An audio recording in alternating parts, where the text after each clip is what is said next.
दोस्तों, ये कहानी पूरी तरह से काल्पनिक है और केवल मनोरंजन के लिए बनाया गया है। और इस कहानी में किसी भी व्यक्ति, नाम, उत्पाद या वास्तविकता का अपमान नहीं किया गया है। अगर आप लोग हमारे 145 नॉवल बॉय चैनल पर नए हैं तो वीडियो को लाइक और चैनल को सब्सक्राइब जरूर करें, ताकि हम आप तक ऐसी वीडियो पहुंचाते रहें। धन्यवाद। एपिसोड 91, गुप्त कला। अभिराज की आंखें गुस्से से लाल थी और वह अपने आप को कोस रहा था। अगर उसका बस चलता, वह प्रिया को जबरदस्ती इस जगह पर रोक लेता, पर वह ऐसा भी नहीं कर सकता, वरना कुछ समय बाद प्रिया अपने आप को मारने की कोशिश करेगी।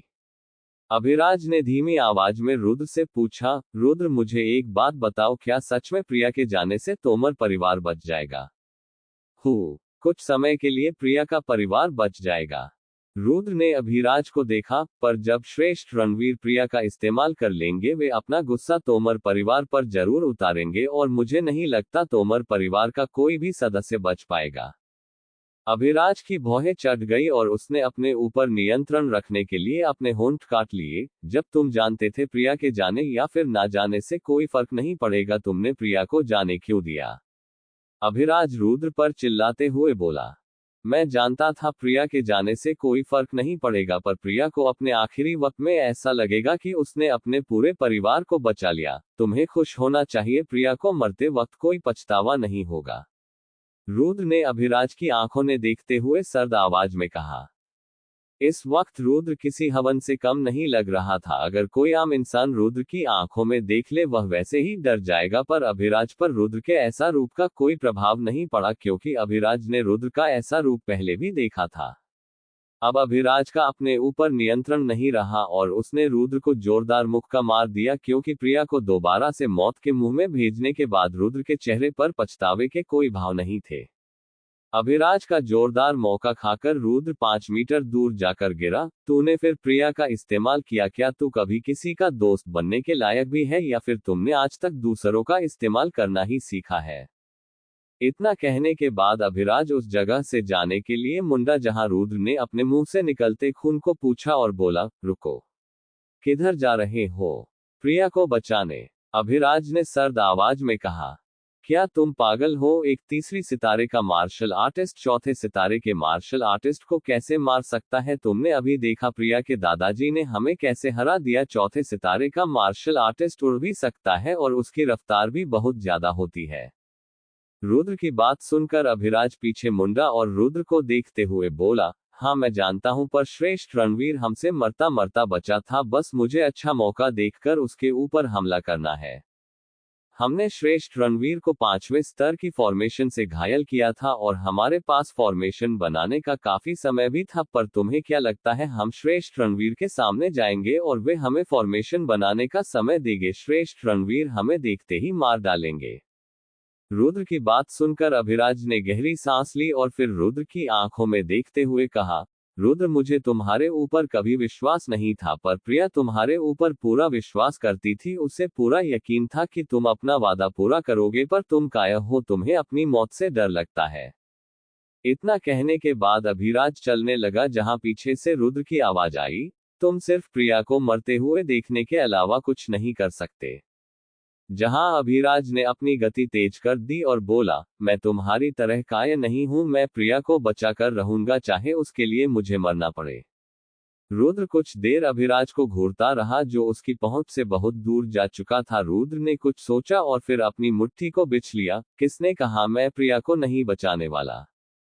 इतना कहने के बाद रुद्र अभिराज से उल्टी दिशा में मुड़ा और जंगल के अंदर चला गया। सुरक्षित जगह पर एक गुफा ढूंढने के बाद रुद्र उस गुफा के अंदर चला गया और फिर अपने हाथ से जमीन पर कुछ निशाना बनाने लगा। जब रुद्र का काम पूरा हो गया, वह उन निशानों के बीच में खड़ा हो गया। रुद्र ने गोलकर रूप में कुछ बनाया था, जो कुछ हद तक फॉर्मेशन की तरह दिखाई दे रहा था।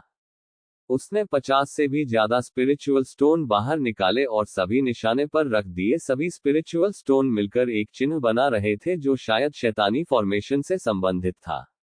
उस फॉर्मेशन का सारा काम खत्म होने के बाद रुद्र के पास जितनी भी सुनहरी रेत थी, उसने उसे फॉर्मेशन के ऊपर गेर दी और अगले ही पल उस जगह पर सुनहरी रेत का ढेर था। फिर रुद्र ने अपनी स्पेस रिंग के अंदर से 2 पंख बाहर निकाल लिए, जो कि नील फिनिक्स के पंख थे। असल में रुद्र एक गुप्त कला का इस्तेमाल करके अपने आप को ताकतवर बनाने वाला था, और ये गुप्त कला रुद्र ने उस प्राचीन किताब के अंदर पढ़ी थी जिसके पीछे उसके पिछले जन्म में पूरी दुनिया थी। हालांकि उस किताब के गुप्त राज रुद्र के अलावा किसी को नहीं पता थे, क्योंकि उसने मरते वक्त उस किताब को अपने साथ पूरी तरह नष्ट कर दिया था। इस गुप्त काल की मदद से रुद्र का शरीर किसी हीरे की तरह बहुत ज्यादा मजबूत हो जाएगा। बेशक इस गुप्त कला के परिणाम बहुत ज्यादा अच्छे थे, क्योंकि इसकी मदद से कोई भी मार्शल आर्टिस्ट बहुत जल्दी ताकतवर जो बन सकता है। पर इस गुप्त कला का इस्तेमाल करते हुए अपने शरीर को ताकतवर बनाते वक्त जो दर्द होता है उसकी कल्पना भी नहीं कर सकते। वह कुछ समय का दर्द इतना ज्यादा होता है, उस दर्द को महसूस करने से अच्छा कोई मार्शल आर्टिस्ट मारना पसंद करेगा।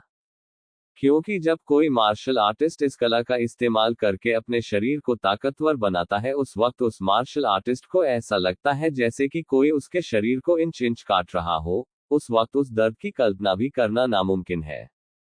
अपने पिछले जन्म में जब रुद्र को इस गुप्त कला के बारे में पता चला था, उस वक्त भी रुद्र ने इस कला का इस्तेमाल करके अपने शरीर को मजबूत बनाने के बारे में नहीं सोचा था। रुद्र ने जो मार्शल आर्ट अंगद को दी थी, ये कला उस मार्शल आर्ट से भी 10 गुना ज्यादा दर्दनाक है। अगर रुद्र को श्रेष्ठ रणवीर से प्रिया को नहीं बचाना होता, वह कभी भी इस मार्शल आर्ट का इस्तेमाल नहीं करता। अगर उसे कम समय में ताकतवर बनना है तो उसे इस कला का इस्तेमाल करके अपने आप को ताकतवर बनना होगा।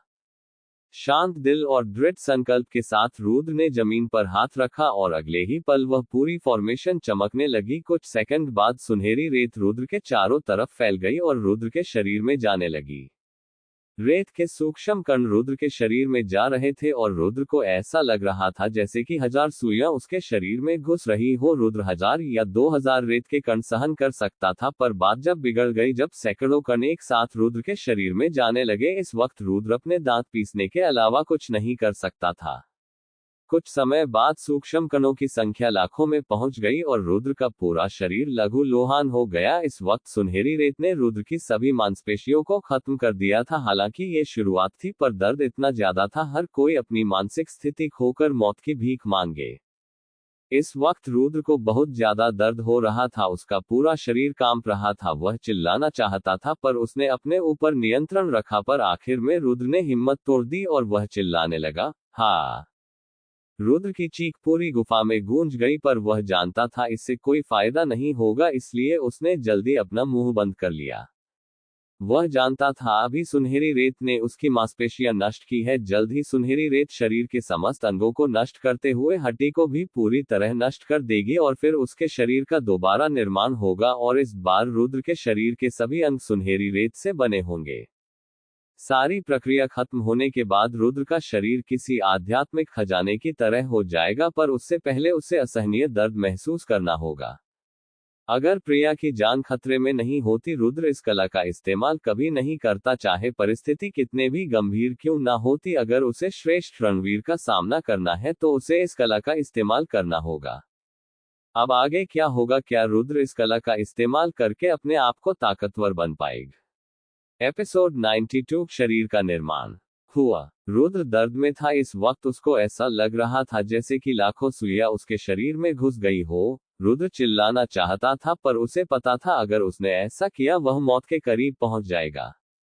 कुछ समय बाद रुद्र जमीन पर गिर गया। दर्द धीरे धीरे उसके ऊपर हावी हो रहा था। उसे ऐसा लगने लगा था कि उसने इस कला का इस्तेमाल करके बहुत बड़ी गलती की है। वह धीरे धीरे अपनी आंख बंद कर रहा था, पर तभी उसके शरीर को झटका लगा, जिसे महसूस करके उसके चेहरे पर मुस्कुराहट आ गई। रुद्र बोला, आखिर ये पल आ गया, अब मेरे नए शरीर का निर्माण होगा। रुद्र के इतना कहते ही धीरे धीरे उसके शरीर का निर्माण होने लगता है। इस वक्त रुद्र के शरीर का निर्माण सुनहरी रेत के साथ हो रहा था और कुछ समय बाद रुद्र के शरीर का निर्माण भी हो गया। हालांकि इस वक्त रुद्र अपने हाथ पैर हिलाने में बिल्कुल भी सक्षम नहीं था, पर उसके चेहरे पर मुस्कुराहट थी। तभी रुद्र को कुछ महसूस हुआ और उसकी मुस्कुराहट गायब हो गई, क्योंकि सुनहरी धीरे धीरे उसके दिमाग में जा रही थी। मानव शरीर में मस्तिष्क बहुत ज्यादा कमजोर होता है और एक मार्शल आर्टिस्ट की आत्मा भी मस्तिष्क में निवास करती है। अगर सुनहरी रेत रुद्र के मस्तिष्क में चली गई, उसकी मौत निश्चित है।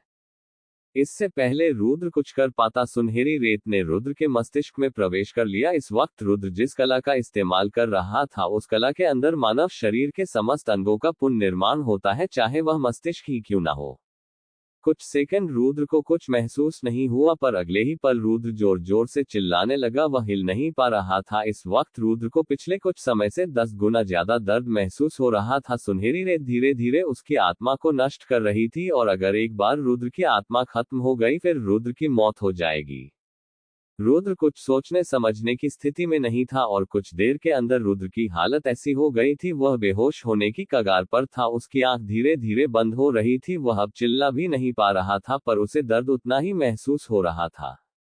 रुद्र को वह सब कुछ याद आने लगा जो अब तक उसके साथ हुआ था। उसने अपने पिछले जन्म में भूमि स्वर्ग के समस्त शक्तिशाली मार्शल आर्टिस्ट को पराजित करके सबसे ताकतवर सम्राट का ओहदा हासिल किया था। उस वक्त भूमि स्वर्ग के 7 ताकतवर सम्राट थे, और वह उन सभी को पराजित करके 8वां भूमि स्वर्ग का सबसे ताकतवर सम्राट बना था। और प्राचीन किताब मिलने के बाद उसकी ताकत और भी बढ़ जाती, पर उसके छात्र ने उसे धोखा देकर भूमि स्वर्ग के समस्त लोगों को उस किताब के बारे में बता दिया, और उसी छात्रा ने रुद्र को धोखे से मार दिया।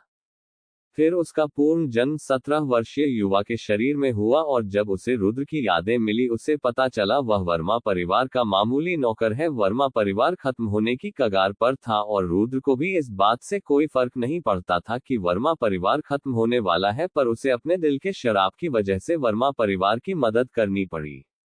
हालांकि रुद्र नहीं मानता कि उसे वर्मा परिवार की चिंता है, पर वह कहीं ना कहीं वर्मा परिवार की फिक्र करता है। जब से रुद्र की मुलाकात कनिका से हुई, उसके अंदर बहुत से बदलाव हुए, और रुद्र बदल तो तब गया जब उसकी मुलाकात प्रिया से हुई। उसने आज से पहले प्रिया जैसी साफ दिल की लड़की कभी नहीं देखी थी, और आज रुद्र ने उसी लड़की के लिए अपनी जान जोखिम में डाल दी।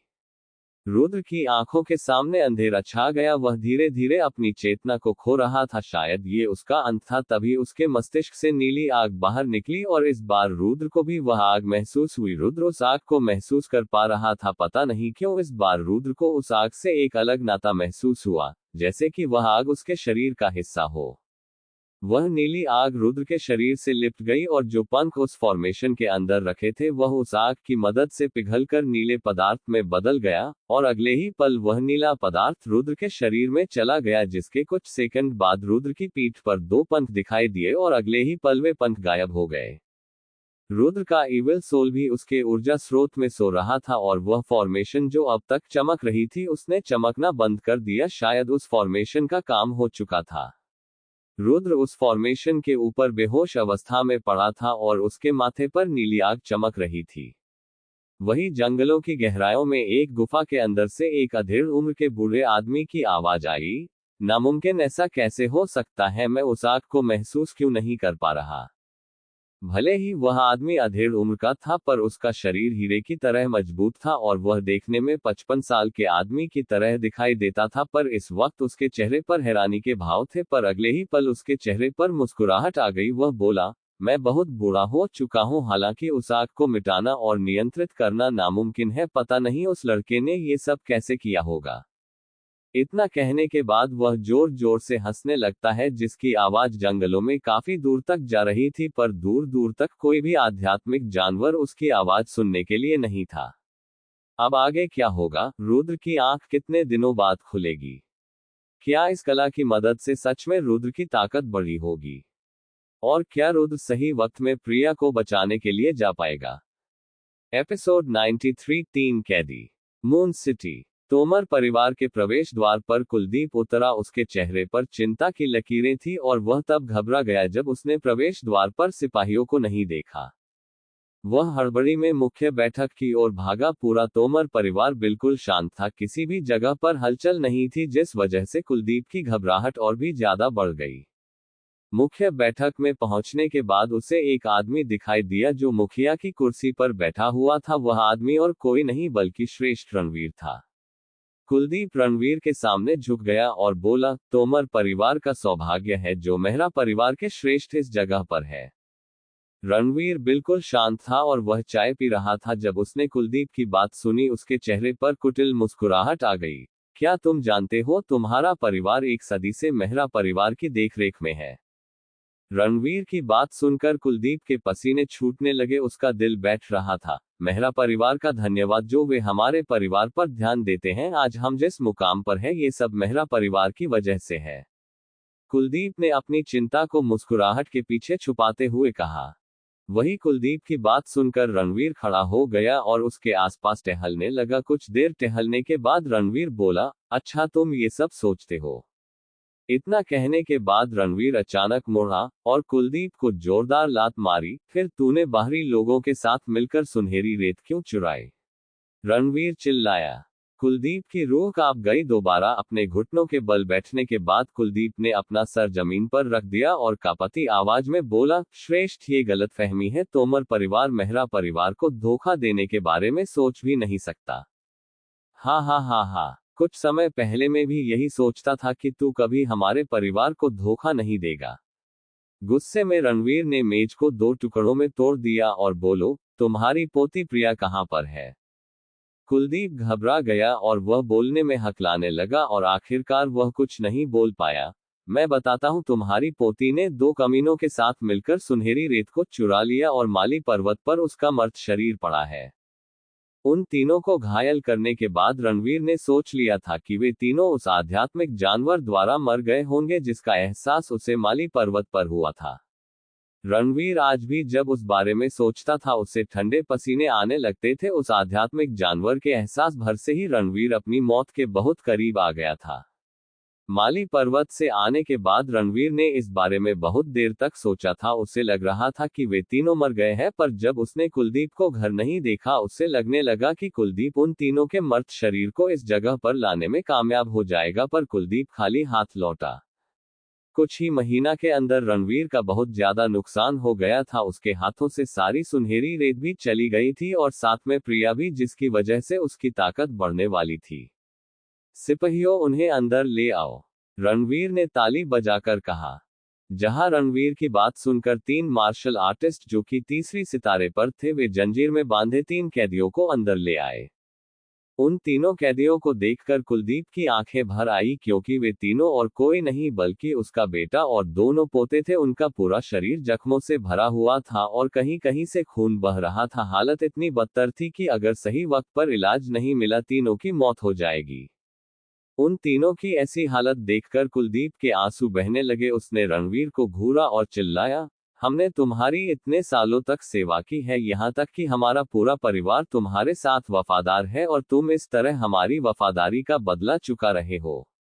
हाँ हाँ हाँ हाँ, तेरा दूसरे स्तर का परिवार मेरी नजरों में कचरे के समान है। तेरे जैसे हजारों परिवार हमारा गुलाम बनने के लिए तैयार है। हम तुम्हें इनाम में हड्डी देते हैं और तुम लोग कुत्ते की तरह उछलने लगते हो। पर जब कुत्ता अपने हक के लिए मालिक से जुबान लड़ाने लगे, उसे मार देना चाहिए।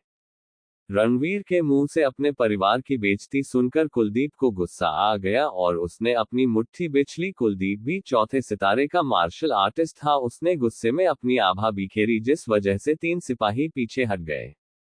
कुलदीप लगातार रणवीर को घूर रहा था और उसे देखकर कोई भी बता सकता है इस वक्त कुलदीप का इरादा रणवीर को मारने का है।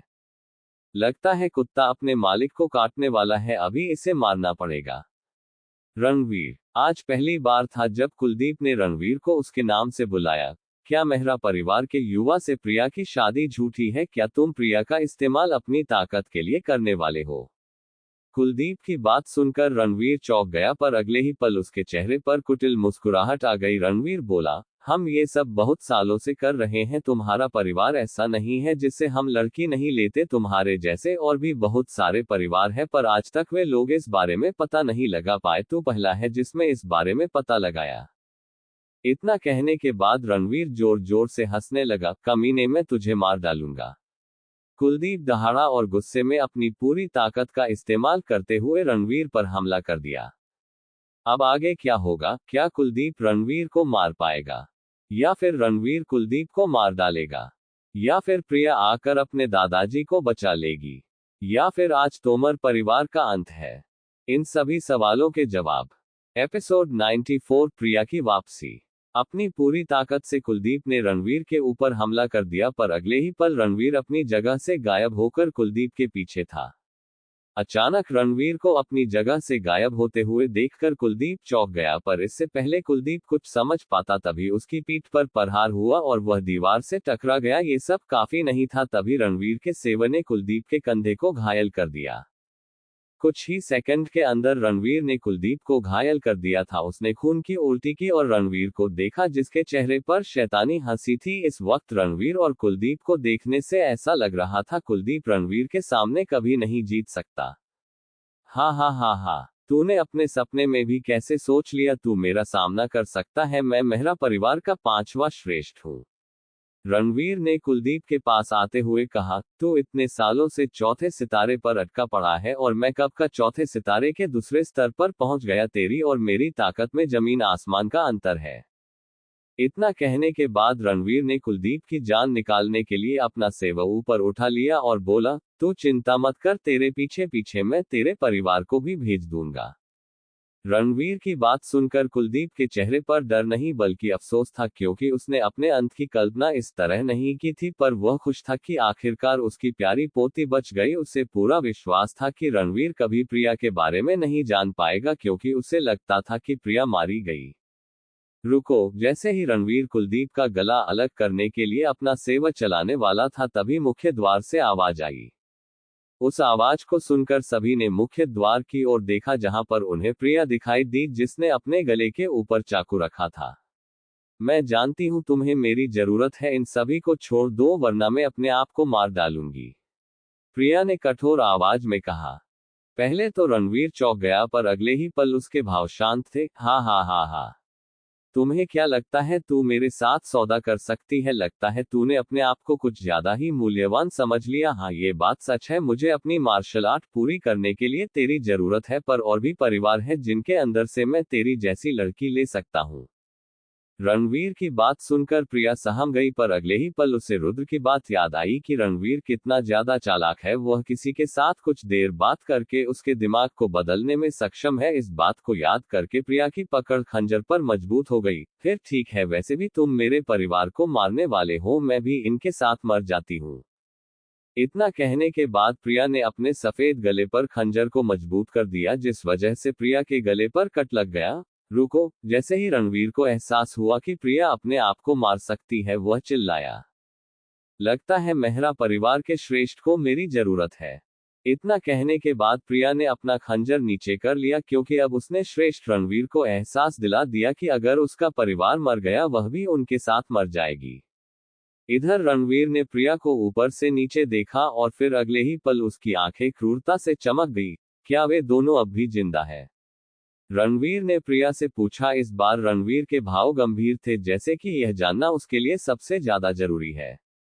रणवीर की बात सुनकर प्रिया घबरा गई, पर उसने अपनी घबराहट चेहरे पर नहीं आने दी। प्रिया बोली, मेरी किस्मत अच्छी थी जो मैं बच गई, पर वे दोनों नहीं बचे। अगर तुम्हें यकीन नहीं आता, कुछ सिपाही को माली पर्वत भेज दो, क्या पता तुम्हें उनके शरीर के कुछ अवशेष भाग मिल जाए। रणवीर प्रिया का मतलब साफ साफ समझ रहा था कि प्रिया क्या कहना चाहती है। असल में प्रिया के कहने का मतलब था वह किस्मत से बच गई, पर अभिराज और रुद्र को आध्यात्मिक जानवर ने खा लिया। इस तरह प्रिया अपने परिवार को भी बचा लेगी और साथ में दोस्तों को भी।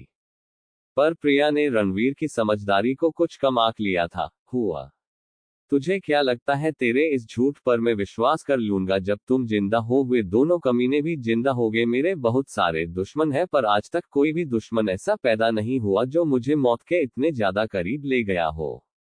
रणवीर की इस बात का प्रिया के पास कोई जवाब नहीं था, पर तभी रणवीर बोला, जबकि तू जानती है मुझे तेरी जरूरत है, मैं तेरे परिवार को छोड़ रहा हूँ। रणवीर की बात सुनते ही प्रिया अपने दादाजी की मदद करने के लिए उनकी तरफ दौड़ी, पर तभी रणवीर ने अपने सेवक की मदद से कुलदीप को अपनी ओर खींच लिया, जिस वजह से कुलदीप की चीख उस जगह पर गूंज गई और वह बेहोश हो गया। रणवीर बोला, मैंने कहा था कि मैं तेरे परिवार को नहीं मारूंगा, पर तेरे दादाजी चौथे सितारे के मार्शल आर्टिस्ट है, इसलिए ये मेरी कैद में रहेगा। पर तुम चिंता मत करो, मेहरा परिवार में पहुंचने के बाद मैं इसे छोड़ दूंगा। रणवीर की बात सुनकर प्रिया रुक गई और अपने आप को शांत करने के बाद बोली, मुझे आशा है आप अपने शब्दों पर डटे रहेंगे। जबकि मुझे तेरी जरूरत है, मैं तुझे से झूठ कैसे बोल सकता हूँ। बच्चों, इसे लेकर कमरे में जाओ, हम कल मेहरा परिवार चलेंगे। रणवीर ने अपने कुछ छात्र से कहा। अब आगे क्या होगा? क्या रणवीर सच में प्रिया को मेहरा परिवार ले जाएगा, या फिर उससे पहले ही अभिराज आकर प्रिया को बचा लेगा, या फिर अभिराज इस जगह पर आकर अपनी मौत को दबा देगा? एपिसोड 95 रुद्र का नया शरीर। रणवीर के एक छात्रा ने प्रिया को ऊपर से नीचे देखा और फिर उसकी खूबसूरती देखने के बाद अपने आप में बुदबुदाया, अच्छा ये वह लड़की है जिसका इस्तेमाल मेरे मास्टर करने वाले हैं। सच में मेरे मास्टर के मजे हैं जो वे इतनी खूबसूरत लड़की के साथ एक रात बिताएंगे। वह छात्र भी मेहरा परिवार की इस मार्शल आर्ट के बारे में जानता था क्योंकि ये छात्र रणवीर के सबसे ज्यादा करीब था। इस छात्रा का नाम विवेक कुमार था। अगर इस जगह पर रुद्र होता वह इस विवेक को देखकर तुरंत पहचान जाता क्योंकि यह वही विवेक है जो गुप्ता परिवार में मेहरा परिवार के लिए इतने सालों से जासूस का काम कर रहा था। और जब रुद्र ने मास्टर महेश को मारा था उस वक्त विवेक बचकर भाग गया था। विवेक भी रणवीर की तरह समझदार था, तभी रणवीर ने उसे अपना छात्र बनाया था। विवेक रणवीर के पास गया और बोला, मास्टर आप वर्मा परिवार का क्या करने वाले हैं? मैंने आपको बताया था वर्मा परिवार का सलाहकार रुद्र आगे जाकर हमारे परिवार का दुश्मन बन सकता है। विवेक की बात सुनकर रणवीर गंभीर हो गया और बोला, वैसे क्या तुमने इस बारे में किसी को बताया कि उस लड़के ने हमारे दो श्रेष्ठ को मारा है? नहीं मास्टर, मैं इतना ज्यादा बेवकूफ नहीं हूं और वैसे भी मेरी इस बात पर कोई भी विश्वास नहीं करेगा। भला कौन सोच सकता है दूसरे सितारे का मार्शल आर्टिस्ट चौथे सितारे के मार्शल आर्टिस्ट को मार सकता है? विवेक की बात सुनकर रणवीर ने उसके कंधे पर हाथ रखा और कहा, जब तुमने मुझे इस बारे में बताया मुझे भी तुम्हारी बात पर विश्वास नहीं था, पर कुछ महीनों पहले मेरी मुलाकात सनकी से हुई थी। उसने मुझे बहुत ज्यादा घायल कर दिया। ये दुनिया बहुत ज्यादा बड़ी है और इस दुनिया के अंदर कुछ शैतान भी है जिनकी काबिलियत दूसरे लोगों से बहुत ज्यादा होती है। रणवीर की बात सुनने के बाद विवेक ने दोबारा से वर्मा परिवार को खत्म करने के बारे में कहा, जहां रणवीर बोला, हुआ पहले इस मामले को खत्म होने दो फिर मैं उस बारे में सोचूंगा। और हाँ, श्रेष्ठ महेश और राजेश की मौत को राज रखना। इधर रणवीर और विवेक आपस में बात ही कर रहे थे, वहीं प्रिया ने जाते हुए रुद्र के बारे में सुन लिया था और उसे यकीन हो गया कि रुद्र सच बोल रहा था कि वह किसी बड़े परिवार से नहीं बल्कि वर्मा परिवार से है। वरना प्रिया और अभिराज को ऐसा लग रहा था कि रुद्र किसी राजसी परिवार से है और वह इस बारे में उनसे छुपा रहा है। पर अच्छी बात यह थी फिलहाल रणवीर यह नहीं जानता था कि विवेक जिस लड़के के बारे में बात कर रहा है ये वही लड़का है जिससे वह कुछ दिनों पहले मिला था। आज की रात काटना प्रिया के लिए आसान नहीं था, उसे एक भी पल के लिए नींद नहीं आई। अगले दिन सूर्य की किरण तोमर परिवार के आंगन में पड़ी। हालांकि पूरा तोमर परिवार शांत था, पर जिस कमरे में प्रिया थी उस जगह पर चारों तरफ नौकर घूम रहे थे। बेशक ये सब यहां से प्रिया को ले जाने की तैयारी कर रहे थे। माली पर्वत के जंगलों में एक गुफा के अंदर से नग्न युवा बाहर निकला जिससे उसके शरीर पर सूर्य की किरण पड़ी। उस युवा के हर कदम से जमीन पर निशान पड़ गए, यहां तक कि कंकर भी चकनाचूर हो गए। उसने अपनी आंखों को सूर्य की किरण से बचाया और चारों ओर देखा। उसने अपना कदम आगे बढ़ाया और सहारे के लिए गुफा पर हाथ रखा, पर अगले ही पल पूरी गुफा चकनाचूर हो गई और वह युवा मलबे के बीच खड़ा हुआ और जिस जगह वह गिरा था उस जगह पर पड़े कंकर भी धूल में मिल गए। थोड़े समय बाद अब उसके चेहरे पर हल्की मुस्कुराहट आ गई। उस युवा के चेहरे पर अलग संकल्प था। ध्यान से देखने पर यह और कोई नहीं बल्कि रुद्र था, पर उसका शरीर बदल गया था। देखने से ऐसा लग रहा था उसका शरीर तरासा गया हो और उसकी लंबाई भी थोड़ी बढ़ गई थी और रुद्र पहले से ज्यादा सुंदर दिखाई दे रहा था। जब उसने अपनी आंखें खोली बिजली की किरण चमक गई। रुद्र ने अपने शरीर को महसूस किया और उसके चेहरे पर कुटिल मुस्कुराहट आ गई। वह अपने शरीर के जिस भी अंग को छूता उसे धातु से टकराने की आवाज आती। बेशक रुद्र का शरीर लोहे की तरह मजबूत हो गया था। हालांकि एक समय ऐसा आता है जब मार्शल आर्टिस्ट की ताकत बहुत ज्यादा हो जाती है और उसका शरीर भी आम आदमी से कई गुना मजबूत हो जाता है, पर रुद्र ने उस मजबूत शरीर को पहले ही पा लिया था। अब उसका शरीर 5वें स्तर के किसी आध्यात्मिक हथियार की तरह हो गया था। कुछ देर सोचने के बाद रुद्र ने अपने माथे को छुआ और अगले ही पल उसके माथे पर नीली आग आ गई। यह वह आग थी जो रुद्र को माली पर्वत के दूसरे स्तर में रहस्यमय आदमी द्वारा मिली थी। पहले रुद्र उस आग को बिल्कुल भी नियंत्रित नहीं कर पा रहा था, पर जब से उसने अपने शरीर का पूर्ण निर्माण किया था तभी से यह आग उसकी आत्मा के साथ जुड़ गई थी। अब रुद्र जब चाहे इस आग को अपने हिसाब से नियंत्रित कर सकता था।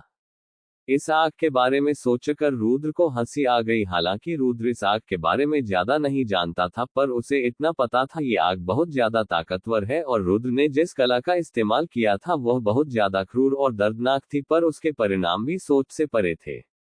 अब रुद्र के पास हीरे के समान शरीर था, जिसके ऊपर एक श्रेष्ठ को भी चोट लगाने में मुश्किल का सामना करना पड़ेगा। अब आगे क्या होगा? क्या रुद्र के लिए इतनी ताकत काफी होगी श्रेष्ठ रणवीर को हराने के लिए, या फिर रुद्र के पास और कुछ है? एपिसोड 96 प्रिया, मैं तुम्हें बचाने आया हूँ। अपने नए शरीर को देखकर रुद्र खुश था, तभी उसे कुछ याद आया। अगले ही पल रुद्र के पीछे दो पंख आ गए। ये दोनों पंख नीले रंग के थे और उनकी लंबाई 3 मीटर थी। रुद्र ने उन पंखों को फड़फड़ाया और कुछ सेकंड के अंदर वह आसमान में 15 मीटर की ऊंचाई पर था। जहां किसी मार्शल आर्टिस्ट को आसमान में उड़ने के लिए चौथे सितारे पर जाना पड़ता है, वहीं रुद्र दूसरे सितारे पर होकर आसमान में उड़ पा रहा था। रुद्र ने जिस गुप्त कला का इस्तेमाल किया था, उस कला का इस्तेमाल करके वह किसी भी आध्यात्मिक जानवर के अंग को अपने शरीर से जोड़ सकता था और उसने नील फिनिक्स के पंखों को अपने शरीर में जोड़ने का फैसला किया, क्योंकि नील फिनिक्स के पंख छठे स्तर के थे। वे पंख रुद्र को उड़ाने के साथ उसकी रक्षा करने में भी मदद करेंगे और रुद्र जब चाहे उन पंख को अपने शरीर के अंदर ले सकता है और जब चाहे बाहर ला सकता है। कुछ देर पागलों की तरह हंसने के बाद रुद्र ने अपनी स्पेस रिंग के अंदर से नए कपड़े पहन लिए और उड़ते हुए मून सिटी की ओर निकल पड़ा।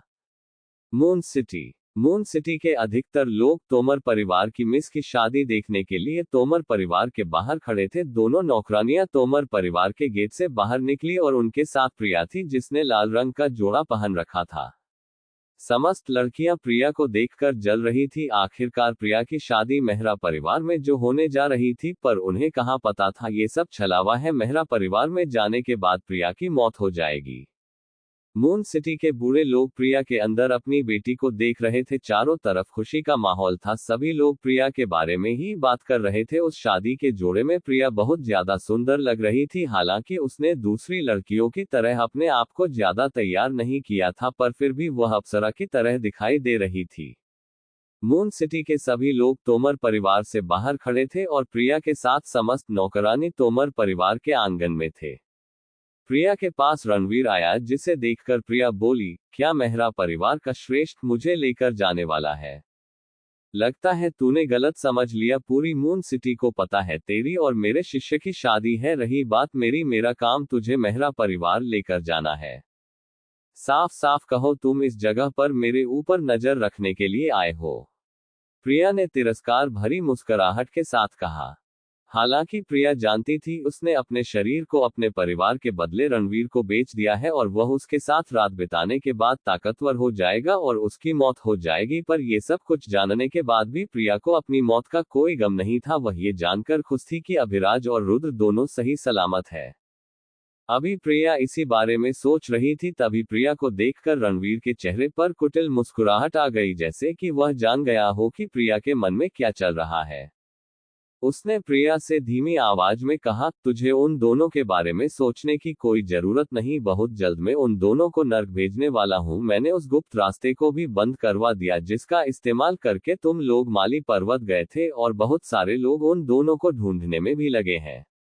रणवीर की बात सुनकर प्रिया चौंक गई। उसने तुरंत कहा, अगर तुमने उन दोनों को कुछ किया मैं अपने आप को मार डालूंगी।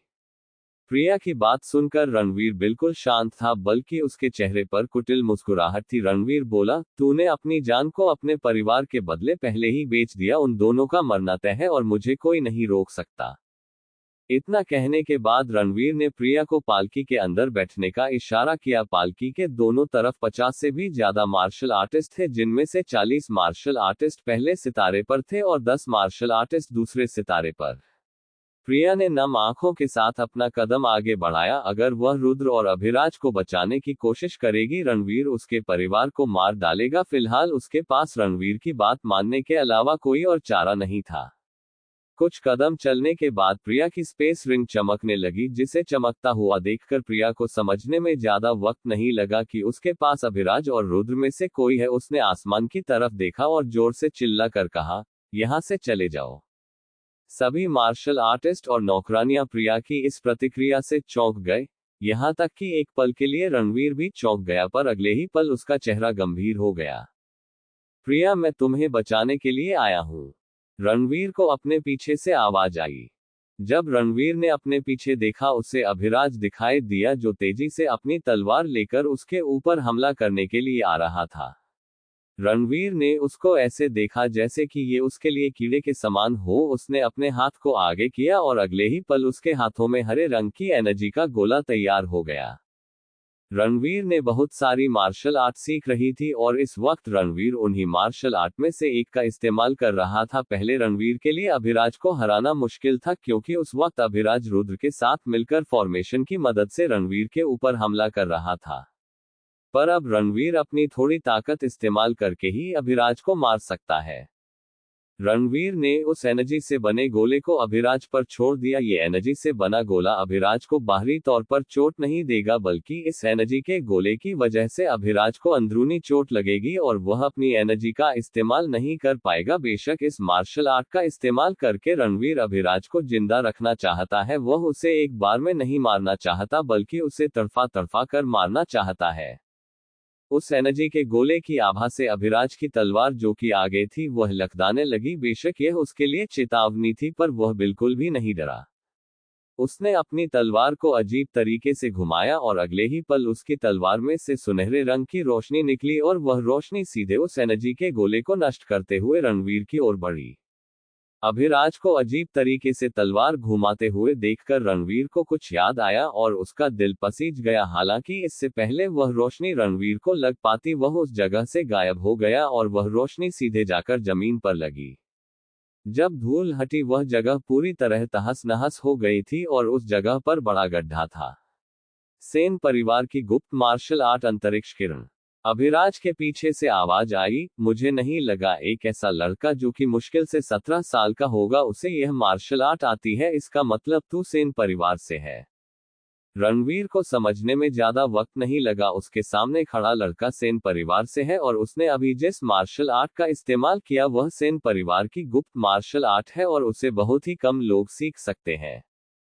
पर इससे पहले रणवीर आगे कुछ कह पाता, तभी अभिराज मुंडा और अपनी तलवार को रणवीर का सर अलग करने के लिए घुमाया। हालांकि इस बार अभिराज की तलवार में ज्यादा ताकत नहीं थी।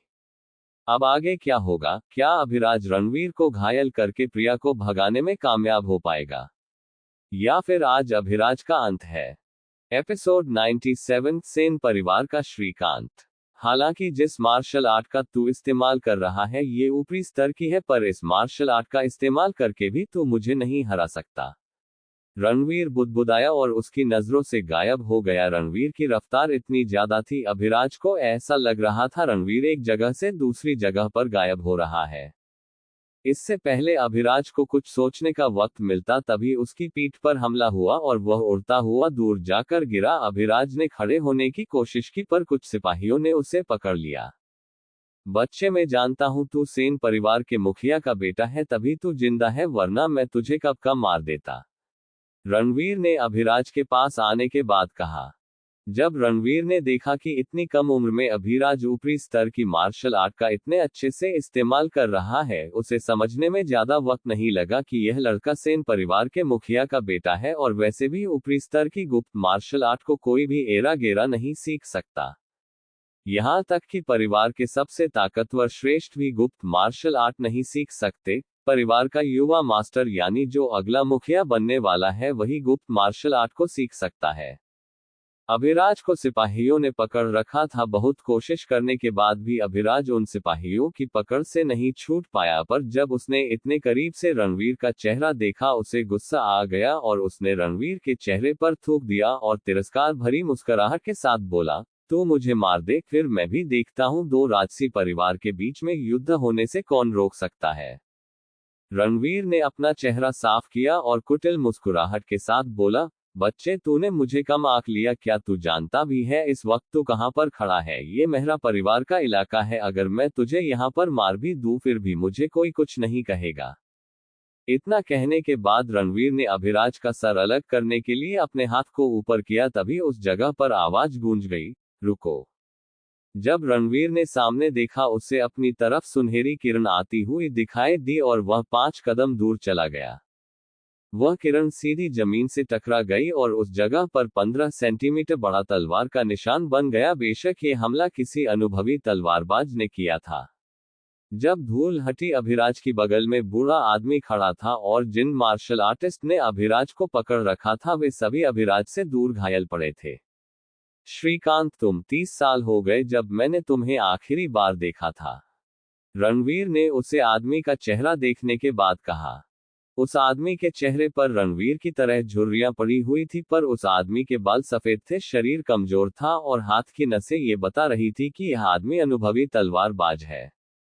अभिराज भी उस आदमी को देखने के बाद शांत लग रहा था। कुछ ही पल के अंदर उसकी चिंता दूर हो गई थी। बेशक वह उस आदमी को जानता था।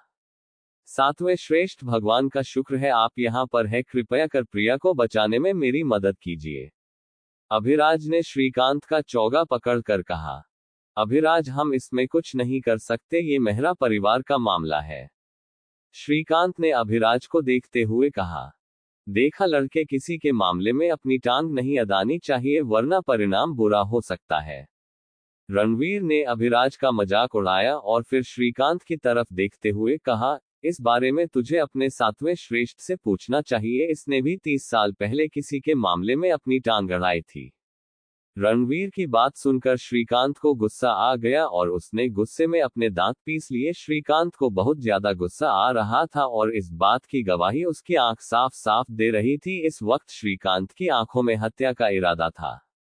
वहीं रणवीर बिल्कुल शांत था, उसके चेहरे पर कुटिल मुस्कुराहट आ गई। रणवीर बोला, तुम आज से 30 साल पहले भी मुझसे हारे थे और आज भी हारोगे। अगर तुम्हें मेरे साथ मुकाबला करना है, तुमको अपने साथ छठे श्रेष्ठ को लाना चाहिए था। कुछ देर रणवीर को घूरने के बाद श्रीकांत ने गहरी सांस ली और फिर अभिराज की तरफ देखते हुए बोला, चलो अभिराज, हमें यहाँ से जाना होगा। श्रीकांत की बात सुनकर अभिराज चौंक गया और बोला, सातवें श्रेष्ठ, आप यहाँ से ऐसे कैसे जा सकते हैं? अगर आप प्रिया को नहीं बचाना चाहते मत बचाइए, कम से कम सेन परिवार की इज्जत का तो ख्याल रखें। अभिराज, फिलहाल तुम बहुत छोटे हो, क्या तुम्हें नहीं दिख रहा रणवीर हमें उकसा रहा है? श्रीकांत ने रणवीर की तरफ देखा और फिर धीमी आवाज में कहा, जरा याद करो सभी लोग रणवीर को क्या कहते हैं। सभी लोग रणवीर को समझदार दानव के नाम से जानते हैं। इतना कहने के बाद श्रीकांत अभिराज को ले जाने के लिए तैयार हो गया, पर अभिराज को देखने से ऐसा बिल्कुल भी नहीं लग रहा था कि वह उस जगह से जाने वाला है।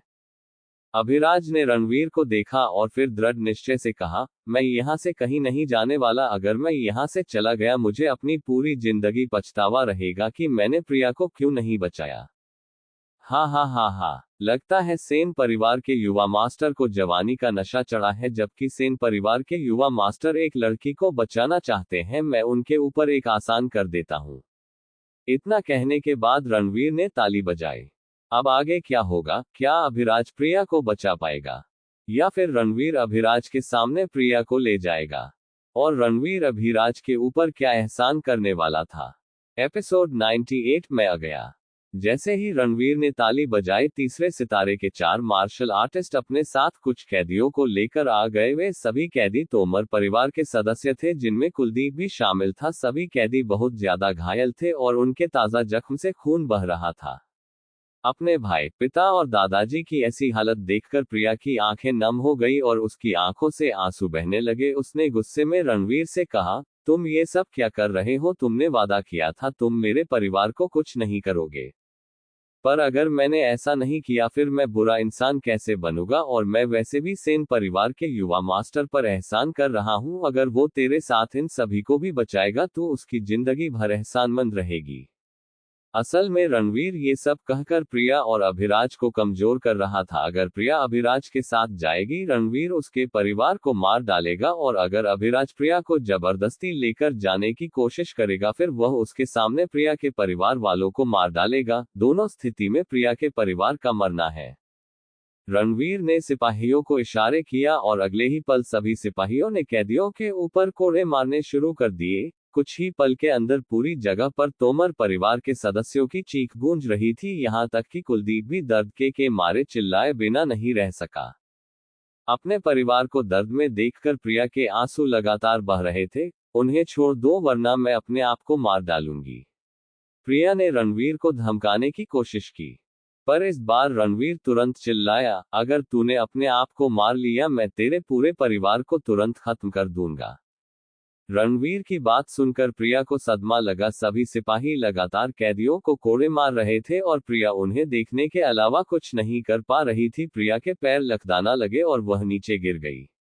उसे आज एहसास हुआ कि सभी लोग रणवीर को कपटी दानव क्यों कहते हैं। रणवीर ने प्रिया को इतना ज्यादा बेबस कर दिया था, वह खुद को मार भी नहीं पा रही थी।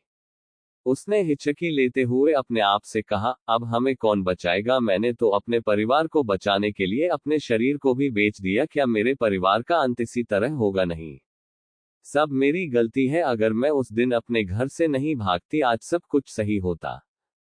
जब प्रिया अपने आप को कोस रही थी, अभिराज प्रिया को देख रहा था। उसने पूरा मन बना लिया कि वह प्रिया की मदद करेगा, पर तभी श्रीकांत ने अभिराज के कंधे पर हाथ रखा और उसे आगे जाने से रोक लिया। नहीं अभिराज, तुम उसकी मदद नहीं कर सकते, वरना रणवीर तुम्हें मार डालेगा। अभिराज ने श्रीकांत की बात सुनी, पर वह फिर भी नहीं माना। जब श्रीकांत को एहसास हुआ कि अभिराज इस तरह नहीं मानेगा, उसने अभिराज के कंधे पर जोर दिया, जिस वजह से अभिराज अपने घुटनों पर आ गया। अभिराज ने सामने देखा, जहां प्रिया तड़प रही थी। उसकी आंखों से लगातार आंसू बह रहे थे और वह अपने आप को कोस रही थी। प्रिया के हिसाब से सारी गलती उसकी थी। प्रिया की ऐसी हालत देखकर अभिराज टूट गया, यहां तक कि उसकी आंखें भी नम हो गई। वह अपने आप को सबसे काबिल मार्शल आर्टिस्ट समझता था, पर आज उसे समझ में आया वह किसी काम का नहीं। तभी उसे रुद्र की बात याद आई। उसने अभिराज से कहा था, अगर तुम मून सिटी जाओगे, प्रिया को दर्द में देखने के अलावा तुम कुछ नहीं कर पाओगे। और रुद्र की बात सच हुई। वह बेबस होकर प्रिया को देखने के अलावा कुछ नहीं कर पा रहा था। मैं मर्द कहलाने के लायक नहीं। अभिराज अपने आप में बुदबुदाया। फिर उसने रणवीर को देखा और उसकी कुटिल मुस्कुराहट देखकर रणवीर को गुस्सा आ गया। वह तब तक जमीन में मुक्का मारता रहा जब तक उस जगह पर गड्ढा नहीं हो गया। श्रीकांत ने अभिराज के हाथ से निकलते खून को देखा, पर उसने अभिराज को नहीं रोका। उसे भी प्रिया के लिए बुरा लग रहा था, पर वो कुछ करने में सक्षम नहीं था। रणवीर बहुत ज्यादा समझदार था, यहाँ तक कि रणवीर के चर्चे मेहरा परिवार के अलावा सभी राजसी परिवारों में थे। अभिराज ने मान ही लिया था कि वह प्रिया को नहीं बचा पाएगा। तभी उसकी स्पेस रिंग चमकने लगी। वह स्पेस रिंग नीले रंग से चमक रही थी और नील फिनिक्स की स्पेस रिंग इतनी तेज तभी चमकती है जब तीनों स्पेस रिंग पास होती है। स्पेस रिंग को चमकता हुआ देखकर अभिराज के चेहरे पर मुस्कुराहट आ गई। उसने धीमी आवाज में कहा, मैं जानता था कमीने, तू जरूर आएगा। वही अपनी स्पेस रिंग को चमकता हुआ देखकर प्रिया को भी आशा की किरण दिखाई दी और वह जोर जोर से रोने लगी, पर इस बार खुशी के आंसू थे। जो सिपाही तोमर परिवार के ऊपर कोड़े मार रहे थे, उनके ऊपर बिजली गिरी और चारों तरफ धूल हो गई। बेशक वे सभी सिपाही मारे गए थे। जब धूल शांत हुई, उसके अंदर से रुद्र बाहर निकला, जिसके चेहरे पर कुटिल मुस्कुराहट थी। मैं आ गया, हालांकि मैं तुझसे माली पर्वत पर हार गया, पर इस जगह पर तेरा मरना तय है। जैसे ही श्रीकांत ने रुद्र को देखा, उसे अपने ऊपर दबाव महसूस हुआ। श्रीकांत को ऐसा लगा अगर उसने उस युवा के खिलाफ जाने की कोशिश की, उसका मरना तय है। उसने रुद्र को ऊपर से नीचे देखा और फिर अभिराज से पूछा, ये लड़का कौन है? हालांकि श्रीकांत साफ साफ देख पा रहा था ये लड़का फिलहाल ही तीसरे सितारे पर पहुंचा है, पर रुद्र के अंदर से जो आभा निकल रही थी, उसे महसूस करके श्रीकांत को डर लग रहा था। ऐसा ही हाल कुछ अभिराज का भी था। रुद्र बिल्कुल बदल गया था। इस बार रुद्र के चेहरे पर चमक थी और उसके शरीर के अंदर से जो आभा बाहर निकल रही थी, उसे महसूस करके सभी के पसीने छूट रहे थे। अभिराज भी तीसरे सितारे पर था, पर जो दबाव सभी को अपने ऊपर रुद्र के आने से हुआ, ऐसा दबाव किसी को भी अभिराज के आने से महसूस नहीं हुआ था।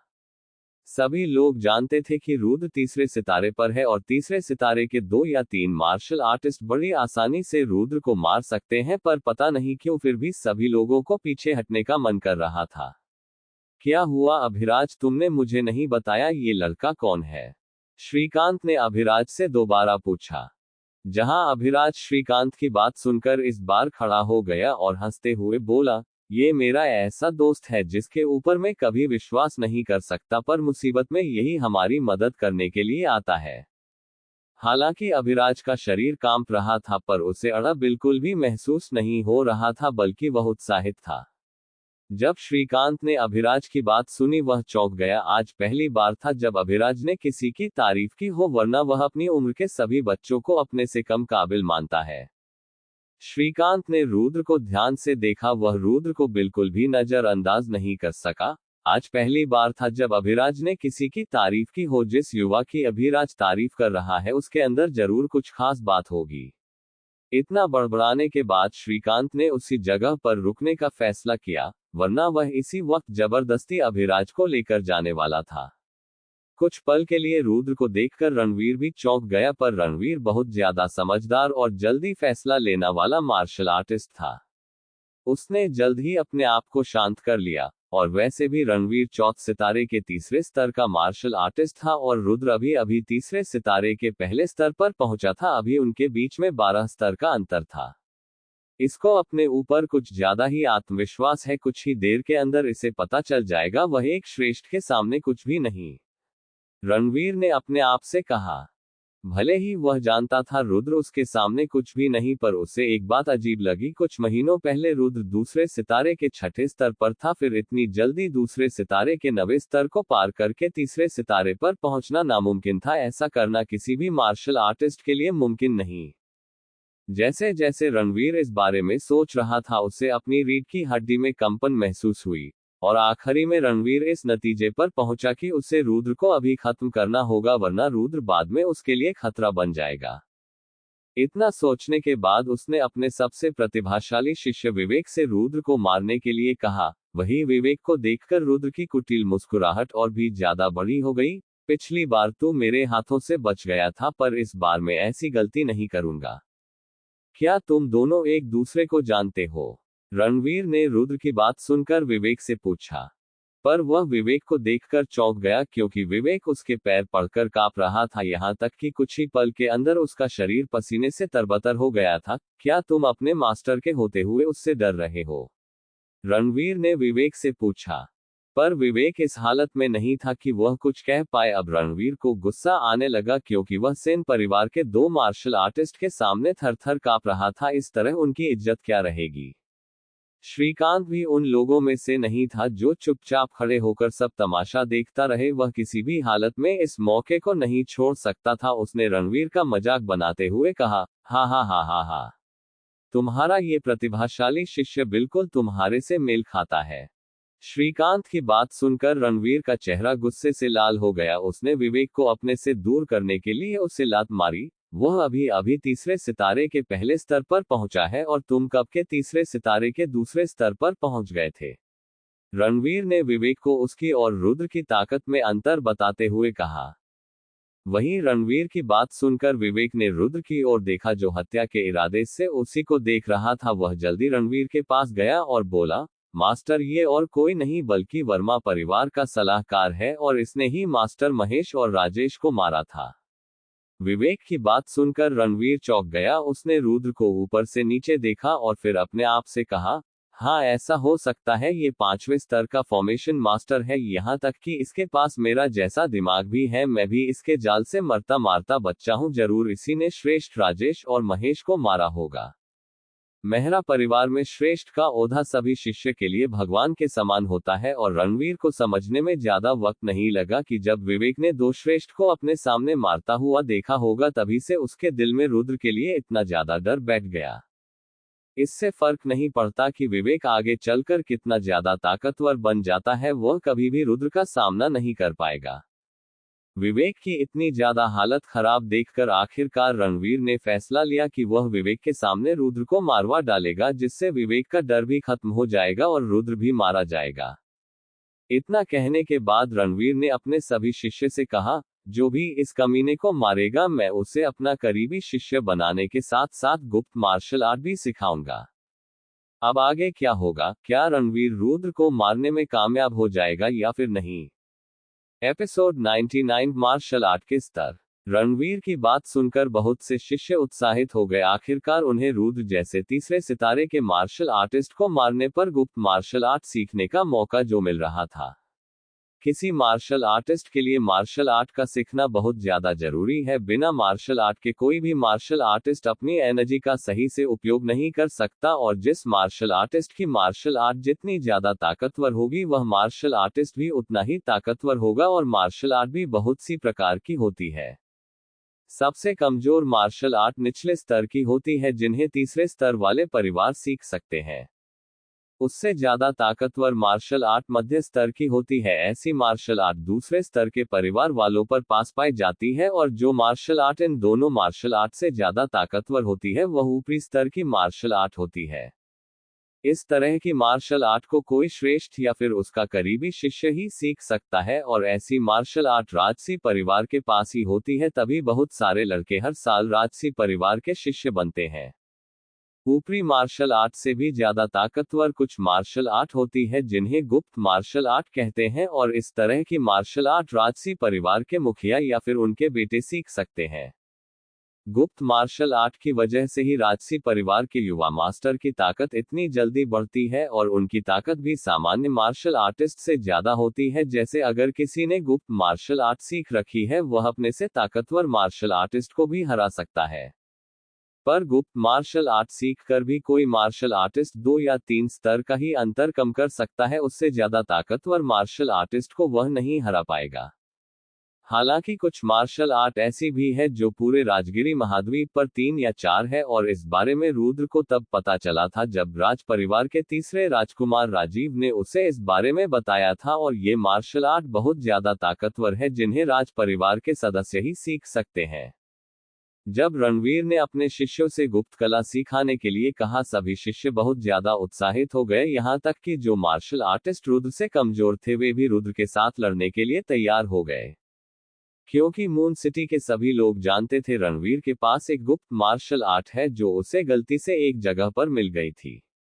हालांकि रणवीर एक श्रेष्ठ है, पर फिर भी उसके पास एक गुप्त मार्शल आर्ट है। शायद इसी वजह से मेहरा परिवार के मुखिया भी रणवीर पर इतना ज्यादा भरोसा करते हैं, तभी उन्होंने रणवीर को सुनहरी रेत लेने के लिए मून सिटी भेजा था। भीड़ को चीरते हुए एक युवा बाहर आया जो लगभग 23 साल के करीब लग रहा था। हालांकि वह युवा रुद्र जितना बड़ा था, पर उसका शरीर किसी पहलवान के बराबर था। जब सभी शिष्य ने उस युवा को देखा, उन सभी का मुंह उतर गया, क्योंकि वह शिष्य उन सभी में बहुत ज्यादा ताकतवर था, और वह अपने तीसरे सितारे के 6ठे स्तर पर था। इस युवा और रुद्र की ताकत में लगभग 6 स्तर का अंतर था। रणवीर ने एक झलक उस युवा को देखा और फिर उसे आगे जाने का इशारा किया। जहां रणवीर का इशारा मिलते ही वह युवा रुद्र की तरफ जाने लगा। रणवीर ने विवेक का गिरबन पकड़ लिया और फिर उसे ऊपर उठाते हुए कहा, देखो उसे कैसे, तुम्हारा साथी उसको मारने वाला है। सिर्फ वह फॉर्मेशन बनानी जानता है, और इस समय वह फॉर्मेशन नहीं बना सकता, उसका मरना तय है। श्रीकांत दूर खड़ा ये सब देख रहा था। उसका चेहरा गंभीर था और वह रणवीर को घूर कर देख रहा था। उसने अपने आप में बुदबुदाया, ये कितना ज्यादा चालाक है। इसने कुछ ही पल के अंदर अपने शिष्य का डर खत्म करने के लिए दूसरे शिष्य को भेज दिया। क्या तुम्हारे दोस्त के पास उससे बचने के लिए कोई योजना है? श्रीकांत ने अभिराज से पूछा। जहां कुछ पल अभिराज ने रुद्र को देखा और फिर बेफिक्री से बोला, उसे किसी योजना की जरूरत नहीं, वह उसको संभाल लेगा। अभिराज का जवाब सुनकर श्रीकांत चौंक गया, क्योंकि सब कुछ स्पष्ट दिखाई दे रहा था। उन दोनों की ताकत में 5 स्तर का अंतर था। जीत मेहरा परिवार के शिष्य की होनी चाहिए थी। अगले ही पल वह युवा और रुद्र आमने सामने खड़े थे। तो मेरे लिए भगवान का भेजा फरिश्ता है, तेरी वजह से आज मुझे गुप्त मार्शल आर्ट सीखने का मौका मिल रहा है। लोग लालच में आकर क्या नहीं करते, वे इतने ज्यादा अंधे हो जाते हैं, उन्हें कुछ पता ही नहीं चलता कि ये सब नाटक है। वे सिर्फ मोहरा है जो अपने मालिक के इशारों पर नाच रहे हैं। उन्हें लगता है सब कुछ उनकी मर्जी से हो रहा है, पर वे गलत है। उन्हें नियंत्रित करने वाला कोई और है। रुद्र ने हल्की मुस्कुराहट के साथ सामने वाले से कहा। वही उस युवा को रुद्र की बात सुनकर कुछ समझ नहीं आया, पर वह भी कम घमंडी नहीं था। उसने रुद्र का मजाक बनाते हुए कहा, लगता है आज जो मेरे हाथों से मरने वाला है वह कुछ ज्यादा ही बड़बोला है। मेरे हाथ का मुक्का ही उसकी बोलती बंद करने के लिए काफी है। इससे पहले वह अपनी बात पूरी खत्म कर पाता, उसने रुद्र के मुंह पर अपना मुक्का जड़ दिया। वह मुक्का इतना ज्यादा तेज था, जिस जगह पर रुद्र खड़ा था वह भी पूरी तरह टूट गई, और उस मुक्के की आवाज से सभी लोगों को अपने कानों में सनसनी महसूस हुई। अभी कुछ समय पहले अभिराज के चेहरे पर मुस्कुराहट थी, पर जब उसने देखा रुद्र उस युवा के हमले से नहीं बच पाया, वह चौंक गया। अगर देखा जाए, अभिराज का हैरान होना स्वाभाविक था। जब रुद्र दूसरे सितारे पर था, उसने अभिराज का सामना बड़ी आसानी से कर लिया था, और अब रुद्र तीसरे सितारे पर पहुंच गया। फिर उसके लिए रणवीर के शिष्य से बचना बहुत ज्यादा आसान होना चाहिए था, पर रुद्र उस युवा के हमले से नहीं बच पाया। अब आगे क्या होगा? क्या रुद्र उस युवा के हमले से मर गया, या फिर रुद्र गंभीर रूप से घायल हो गया? एपिसोड 100 रणवीर का धोखा। हाँ हाँ हाँ हाँ, मुझे लगा ही था ये पहले मुक्के में ही मारा जाएगा। हाँ, तुमने सही कहा, वह इतना ज्यादा कमजोर है, उसे बचाने का भी वक्त नहीं मिला। अरे, मुझे तो ये समझ में नहीं आ रहा, क्या श्रेष्ठ रणवीर सच में उसे अपनी गुप्त मार्शल आर्ट देंगे? मेहरा परिवार के सभी शिष्य इसी तरह की बात कर रहे थे। उन्होंने मान लिया था कि रुद्र एक ही मुक्के में मारा गया, और रणवीर के चेहरे पर भी हल्की मुस्कुराहट थी, जैसे कि उसने भी मान लिया हो कि रुद्र मारा गया। पर अगले ही पल उस जगह पर किसी की चीख गूंज गई। रणवीर ने आश्चर्य होकर रुद्र की तरफ देखा, जहां उसका शिष्य अपना हाथ पकड़कर चीख रहा था। उस युवा के हाथ की उंगलियां टूट गई थी, जिनके अंदर से खून बह रहा था, और वह लगातार अपने हाथ को पकड़कर चीख रहा था, जैसे कि उसे असहनीय दर्द महसूस हो रहा हो। वही रुद्र उस युवा के सामने बिल्कुल ठीक खड़ा था, और उसके चेहरे पर पहले की तरह शैतानी मुस्कुराहट थी, जैसे कि उसे उस युवा के मुक्के से कोई फर्क नहीं पड़ा हो। उस युवा का हाथ देखकर अभिराज की आंख भी फटी की फटी रह गई। वह जानता था रुद्र हर काम योजना बनाने के बाद करता है, पर आज उसकी ऐसी ताकत देखकर अभिराज भी चौंक गया। अभिराज इसी बारे में सोच रहा था, तभी उसे पीछे से श्रीकांत की आश्चर्य से भरी आवाज आई, ऐसा कैसे हो सकता है? वह लड़का तीसरे सितारे के छठे स्तर पर है, तुम्हारे दोस्त पर मुक्का मारने से उस लड़के का हाथ कैसे टूट सकता है? क्या उसने किसी शरीर परीक्षण मार्शल आर्ट का इस्तेमाल किया है? शरीर परीक्षण मार्शल आर्ट एक ऐसी मार्शल आर्ट है जिसका इस्तेमाल करके कोई मार्शल आर्टिस्ट अपने शरीर को मजबूत कर सकता है, पर रुद्र ने जिस गुप्त मार्शल आर्ट का इस्तेमाल किया है वह इस शरीर परीक्षण मार्शल आर्ट से बिल्कुल अलग है। शरीर परीक्षण मार्शल आर्ट से बाहरी शरीर मजबूत बनता है, पर रुद्र ने जिस गुप्त मार्शल आर्ट का इस्तेमाल किया है उसकी वजह से रुद्र के शरीर का हर अंग, यहाँ तक कि उसका दिल, हड्डी, मांसपेशियां सभी बहुत ज्यादा मजबूत हो गई है। और रुद्र ने अपने शरीर का निर्माण करने के लिए सुनहरी रेत का भी इस्तेमाल किया, जिस वजह से रुद्र का शरीर हीरे के समान हो गया। अभी कुछ समय पहले जो शिष्य रुद्र का मजाक बना रहे थे, अब उन्हीं शिष्यों के चेहरे पर डर था, पर रुद्र ने किसी पर भी ध्यान नहीं दिया, और वह सीधा उस युवा के पास चला गया जो धीरे धीरे उससे पीछे जा रहा था। इससे पहले वह युवा प्रतिक्रिया दे पाता, तभी रुद्र ने उसके सीने में अपना हाथ घुसा दिया, और अगले ही पल उस युवा का दिल रुद्र के हाथ में था। उस युवा के मौन होने के साथ उस जगह पर अलग ही शांति छा गई। सभी लोगों के चेहरे पर डर था। आज रुद्र ने कुछ ऐसा कर दिया था जो किसी के लिए भी करना नामुमकिन था। रुद्र ने तीसरे सितारे के पहले स्तर पर होकर तीसरे सितारे के छठे स्तर वाले मार्शल आर्टिस्ट को मार दिया था। वे सभी शिष्य जिन्हें उस युवा से जलन हो रही थी कि उन्हें गुप्त मार्शल आर्ट पाने का मौका नहीं मिला, अब वही शिष्य उस युवा के प्रति सहानुभूति दिखा रहे थे। शैतान, एक शिष्य ने डर के मारे रुद्र को देखते हुए कहा, और अगले ही पल सभी शिष्य के कान खड़े हो गए। ऐसा कोई भी शिष्य नहीं था जो रुद्र की इस उपाधि से सहमत नहीं हो। अभी डर का माहौल ही था कि तभी रणवीर की हंसी चारों तरफ गूंज गई, कमीने, तू मेरे जाल में फंस गया। रणवीर के इतना कहते ही जमीन के अंदर से दो जंजीर बाहर निकली, और उन जंजीर ने रुद्र को चारों तरफ से घेर लिया। ये रणवीर का आध्यात्मिक हथियार सेवा था। इस चौथे स्तर के हथियार की मदद से रणवीर ने रुद्र को माली पर्वत पर लगभग मौत के घाट उतार दिया था। रुद्र को कैद में देखकर श्रीकांत भी चौंक गया। हालांकि रुद्र की काबिलियत देखकर श्रीकांत भी हैरान था, और इस बात में कोई शक नहीं है कि रुद्र आगे जाकर बहुत बड़ा मार्शल आर्टिस्ट बनेगा, पर आज वह कपटी दानव के जाल में फंस गया जिसके अंदर से निकलना नामुमकिन था। अभिराज का भी कुछ ऐसा ही हाल था। वह भी रुद्र को कैद में देखकर तनाव से भर गया। उसे बिल्कुल भी नहीं लगा रणवीर जैसा श्रेष्ठ रुद्र को फंसाने के लिए धोखे का इस्तेमाल करेगा। हालांकि अभिराज जिसकी बात कर रहा था वह कपटी दानव था, पर रुद्र जैसे तीसरे सितारे के मार्शल आर्टिस्ट को धोखे से फंसाना कुछ ज्यादा ही था। यहां तक कि रणवीर को अपनी इज्जत की भी परवाह नहीं थी। रुद्र ने रणवीर को देखा और फिर कुटिल मुस्कुराहट के साथ कहा, क्या तुझे अपने परिवार की बिल्कुल भी परवाह नहीं? सभी लोग तुम्हारे परिवार पर हंसेंगे कि कैसे मेहरा परिवार के श्रेष्ठ ने तीसरे सितारे के मार्शल आर्टिस्ट को फंसाने के लिए घटिया चाल का इस्तेमाल किया। हा हा हा हा, मैं जानता हूं तू मेरे मन को पढ़ सकता है। इस पूरे महाद्वीप पर चंद लोग ऐसे हैं जो मेरे दिमाग को पढ़ पाते हैं। तेरे जैसा शैतान मेरे लिए खतरा है और मैं तुझे जिंदा नहीं छोड़ सकता। रणवीर की बात सुनकर रुद्र बोला, मुझे नहीं लगा मेहरा परिवार का श्रेष्ठ इतना ज्यादा सतर्क होगा जो वह अपने ही शिष्य को बलि का बकरा बना देगा। इस बार रुद्र की बात सुनकर रणवीर का चेहरा गंभीर हो गया और वह रुद्र को घूर कर देखने लगा। बेशक उसे रुद्र की बात सुनकर गुस्सा आ गया था। क्या हुआ? क्या मैंने कुछ झूठ बोला? लगता है इस जगह पर किसी को नहीं पता तेरी असली योजना क्या थी। रुद्र ने कुटिल मुस्कुराहट के साथ रणवीर को देखते हुए कहा। अब आगे क्या होगा? आखिरकार रणवीर की क्या योजना थी जिस बारे में वह किसी को नहीं बताना चाहता है? जानने के लिए पढ़ते रहिए क्रूर मार्शल आर्टिस्ट। नेक्स्ट पार्ट सुनने के लिए आप लोग हमारे चैनल पर बने रहे।